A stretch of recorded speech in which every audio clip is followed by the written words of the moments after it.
ఇక చివరగా ప్రోటీన్. ఇది శరీరానికి బలాన్నిస్తుంది.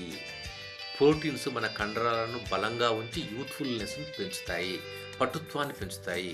కాబట్టి మీరు ఏం చేయాలంటే పప్పులు, శనగలు, పెసర్లు, గుడ్లు, మీకు నాన్ వెజ్ అయితే చికెన్, మటన్ ఇలాంటి ఏదైనా తీసుకోవచ్చు. బట్ బెటర్ ఏంటంటే ఈ ప్రోటీన్ ఎలా తీసుకోవాలి? మీ బాడీ బరువుకు సమానమైన గ్రాముల ప్రోటీన్ తీసుకోండి.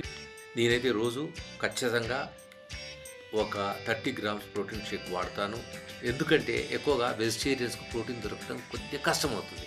కాబట్టి మీరు ఏం చేయాలి, ప్యూర్ వెజిటేరియన్స్ అయితే ఖచ్చితంగా మీరు 30 గ్రామ్స్ వే ప్రోటీన్ డాక్టర్ సలహాతో తీసుకుంటే చాలా బ్రహ్మాండంగా ఉంటుంది. ఇవి మీ రోజువారీ ఆహారంలో భాగమైతే మీ ఆరోగ్యం మెరుగుపడుతుంది, యవ్వనం పునరుజ్జీవిస్తుంది. తినే ఆహారమే మీ ఔషధం కావాలి, ఆరోగ్యమే అసలైన సంపద అని తెలుసుకోవాలి. మీ మిత్రుడుగా గణేష్ కుమార్, సైకాలజిస్ట్. ఇలాంటి ఆరోగ్య వీడియోల కోసం సబ్స్క్రైబ్ చేయండి, మీ కుటుంబ సభ్యులకు షేర్ చేయండి.